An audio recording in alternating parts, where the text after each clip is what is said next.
अस्सलाम वालेकुम दोस्तों, मैं हूं अताम कलिया। आप देख रहे हैं मेरा यूट्यूब चैनल पंजाब खेती। आज का जो हमारा मौजू है, गंदम की कटाई के बाद हमारे किसान को कौन सी दरमियान वाली फसल काश्त करनी चाहिए जिससे वो ज्यादा मुनाफा हासिल कर सके और कम खर्चा करे। मेरे कहने का मतलब है कि वो जब गंदम और मकई का दरमियान की जो फसल होती है, वो एक किस्म की हमारे किसान के लिए वो बहुत कम लागत में और जल्दी तैयार होने वाली वो फसल होती है जिसे हमारा किसान प्रॉफिटेबल समझता है।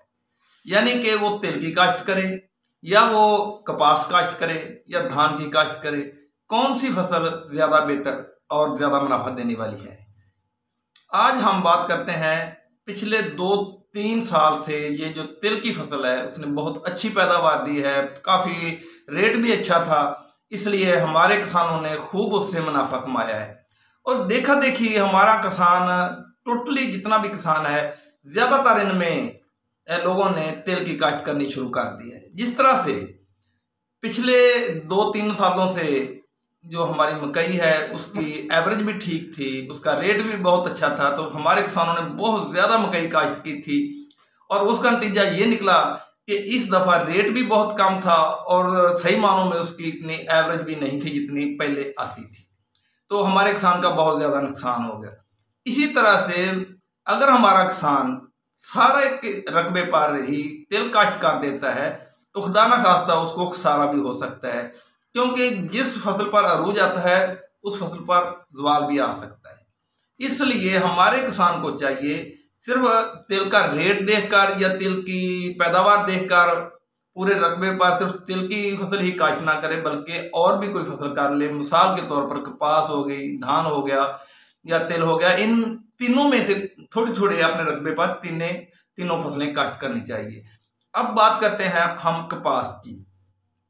जो साहिवाल है, पाकपतन है या उकाड़ा के इलाके कुछ हैं, वसी पंजाब के बहुत से इलाके ऐसे हैं जहां पर ये जो मौसमी कपास की फसल है इतनी ज्यादा पैदावार नहीं देती, हालांकि रेट अच्छा होता है। कुछ तो इसमें जो स्प्रे और खाद है वो काफी महंगा होता है, पानी काफी महंगा होता है, बल्कि फिर भी हमारे किसानों को चाहिए कि अगर वो काश्त करना चाहता है तो तीनों फसलों में से थोड़े थोड़े रकबे पर, यानी कि जितना भी उसका रकबा है उसको डिवाइड कर लें। कहीं पर धान काश्त कर लें, कहीं पर तिल की फसल काश्त कर लें और कहीं पर उसको चाहिए कि वो कपास की काश्त कर ले। अगर हमारा किसान एक ही फसल काश्त करता है, खुदा ना खास्ता अगर वो फसल नुकसान में जाती है तो हमारे किसान का बहुत ज्यादा नुकसान हो जाएगा। इसलिए अगर एक फसल नुकसान में जाती है, दूसरी फसल काश्त की है, तो वो हो सकता है कि वो आपके लिए प्रॉफिटेबल हो या तीसरी फसल आपके लिए प्रॉफिटेबल हो। अगर एक फसल नुकसान भी देती है तो दूसरी जो फसलात हैं वो उस सारे को पूरा कर देंगी। उम्मीद करता हूं कि मेरी इस बात की आपको समझ आ गई होगी। अगर वीडियो अच्छी लगे इसे लाइक करें, शेयर करें और कमेंट करें।